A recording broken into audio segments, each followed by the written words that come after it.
Welcome. This is Back to the Bins. I'm your host, Mr. B. Thank you so much for joining me today. If you've been here before, thanks so much for coming back, and if you're new here, thanks so much for stopping by. This is a comic book collecting channel, and I'm a comic collector. These Sunday videos are intended to showcase the books I picked up this past week at my local comic shop.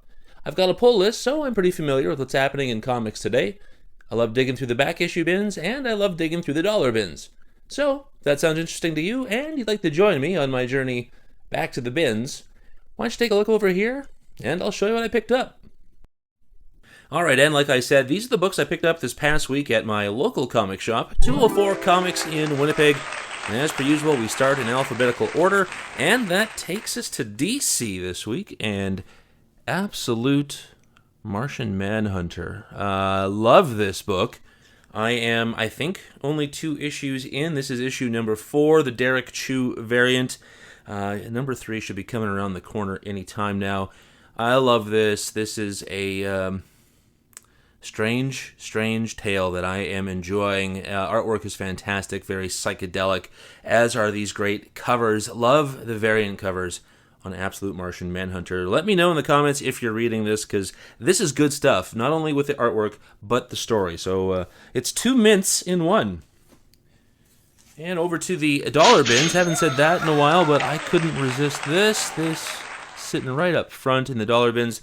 This is Ambush Bug Stocking Stuffer number 1 from December of 1986. That's the Keith Giffen cover. I love a good Christmas comic, a good Christmas cover, and here we have a great one. So this is just going to go into the collection. This will be out on display come the holidays, which are less than 6 months away now, folks. I'm sorry, but that's the truth. But cool, I'd like to add those weird oddities, theme things to the collection. Over to Marvel, here we go, folks. This is, I guess this is the final issue. This is Fantastic Four, number 33. This is the Joshua Cassara A cover.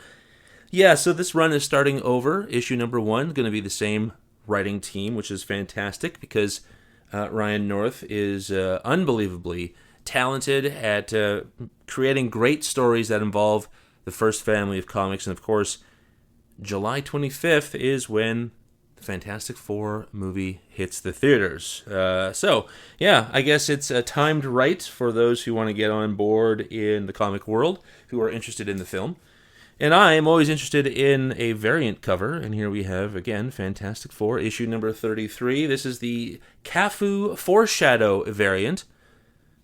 You know, we love Thing here at Back to the Bins. So, well, here's Ben Grimm being eaten by a T-Rex. It's a good way to end it, you know? I was talking to the old shopkeep a couple of weeks ago, and he asked if I was getting one of the particular covers on the Gotham by Gaslight that's coming out in a couple of weeks. And I said I wasn't sure I was going to get it. I said I read the last year's Gotham by Gaslight, The Kryptonian Age, really enjoyed that. Then he asked if I had read the original. I said no, I hadn't. He said, you know what? I'll find one for you next week. I'll have it for you. So he gave me this. I tell you, this is a free comic from the shopkeep. Fantastic. Gotham by Gaslight from November 14th, 1989. Mike Mignola cover. Yeah, looking forward to reading this. I really loved The Kryptonian Age last year, and looking forward to reading this. This is pretty iconic, pretty classic, and it looks great. It should be fun. And it's a free comic. Oh, yeah, over to DC. I think this is beautiful. Here we have Green Arrow issue number 25, the Jacob Phillips variant. This is the final issue for me. I have thoroughly enjoyed this story, thoroughly enjoyed 24 issues with Green Arrow and the Arrow family and all of the adventures they've been on. I really do love this title a lot, but I want to just move around the comic sphere. And for that, you got to get rid of a few. And I've been collecting this one since issue 1. 2 years, good run. And what a way to end it. Look at this cover. I'm going to say this Jacob Phillips variant is a contender for cover of the year. This seems like the kind of nightmare Green Arrow would have. You know, leaping into a forest of arrows. Very cool. Love that. Just for the cover itself, pretty awesome to see this. This would be a great matchup. Here we have the Incredible Hulk number 26, the Sanford Green Bring on the Bad Guys variant. Yes. We are all about Galactus. We're all about Fantastic Four. And this is just... this has the potential to be pretty iconic, seeing this happen.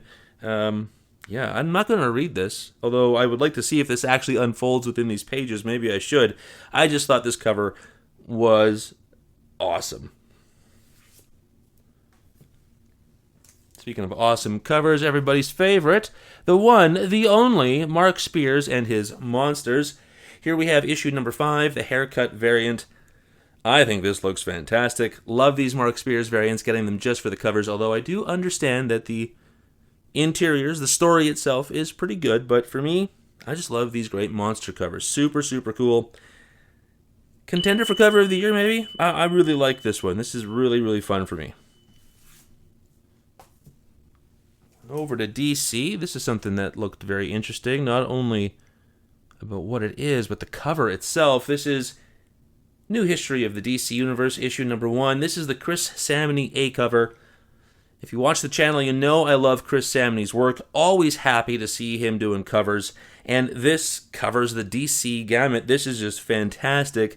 Out of all of these characters, I would love to see him do the Unknown Soldier. I'd like to see a run of that. Wouldn't that be fun? A little more, well, rooted to some degree in realism with the World War II background. I think that would be super, super cool. Love the artwork. Super nice. And I believe this is a limited series. I forget, 4 issues maybe. And I believe he's doing all 4 covers. So we'll definitely get these because I love Chris Samnee.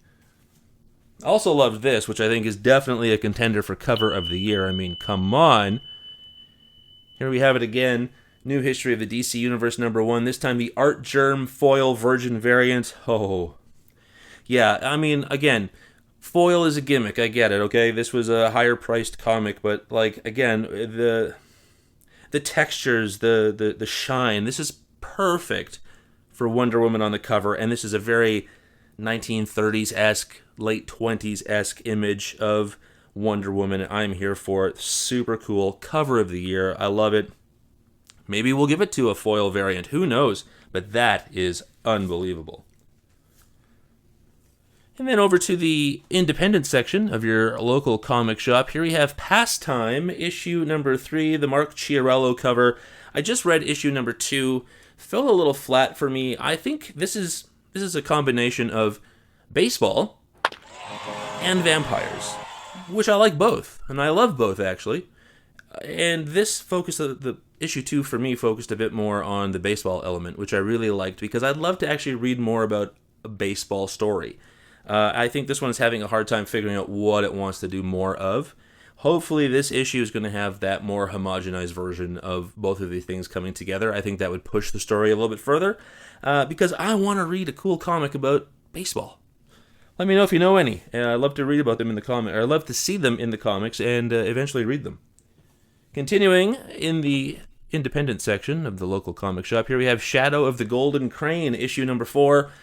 That's the Dave Stewart and Michael Avon Oeming A cover. This is the final issue, a limited series. I've enjoyed this. I would say this is a little bit better than mid.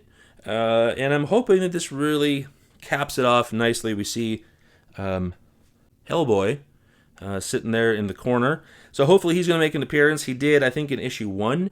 And we'll see what happens here. But yeah, kind of neat. Just wanted to get involved in that Hellboy universe. Wasn't very familiar with it outside of the film. So, cool. Back over to Marvel. A beautiful cover right here. We have Spider-Man and Wolverine Fight to the Death, issue number 2. The Care Andrews cover. This is a cover, and I really love Care Andrews' work. I just found out that I think he was born in Saskatoon, Saskatchewan, which is just right next door to my province. A lot of really great Canadian artists working for Marvel and DC these days. Very cool to know that, and I think this cover is fantastic. It's busy, it's wild, and it's fun. Maybe a contender for cover of the year. Maybe. Back over to DC, and a cover by, this is Superman, no doubt. Issue number 27, the Mark Aspinall variant. This is like more Norman Rockwell goodness. I'm a sucker for anything that looks Norman Rockwell. This looks like a take on a Saturday Evening Post cover, which I love. Norman Rockwell is one of my favorite artists ever, and this is just a beautiful cover, and I'm so glad that even after all of these decades, people are still paying tribute to an absolute master of illustration. So cool. I love this. Very fun. Back over to Marvel. Here we got something fun. This is super cool to see. This is The Thing, issue number 2. The Nick Bradshaw A cover, which I'm going to say, for an A cover, definite contender for cover of the year. I love that The Thing fills up the whole cover, and that bullseye, and that knife, and that look. The ever-loving Thing, he is not happy. I love this. Super cool. I love it. I said that about 8 times, didn't I? Back over to the independent section of your local comic shop. Here we have on Dark Horse, Tramps of the Apocalypse, issue number 1. This is the Alice Darrow cover. I took a chance on this. I was interested in what this could be. I was reluctantly interested in it, to be truthful, and so I think I'm not even going to bother getting subsequent issues. I've seen them on the FOC, and I'm like, nah, I'm good. I'll see what this is like, and then that'll be it. This would be a one-and-done idea. I don't know. It gets my attention, and then it doesn't get my attention. I'm just not invested enough, even right now, having not even opened it, to think that I want to move forward with it. I don't know. It's just how I feel. Back over to Marvel, everybody's favorite, The Ultimate Spider-Man, issue number 18. This is the Marco Cicchetto A cover, still going. Everybody's still talking about it, always ranking high on the pickup list, so super cool, love that. We're probably going to stop collecting this at issue 25 as well, just a nice milestone. There's so many other books coming down the pipeline, and that's still half a year away, so we're good. But super cool, love that. I should also point out that what I love about this too, is that I love that we got Mysterio back there. That's all. Here we've got the Uncanny X-Men, issue number 16. This is the Aka Jubilee variant. Love this book, really do. Not sure when I'm going to give this one up because I am enjoying it so much. I know it's been a little divisive. People have liked it. People haven't liked it. I think it's really picked up over the last 6 issues, and I can't do without a great Jubilee cover. So very cool to get this. Love that. Very fun.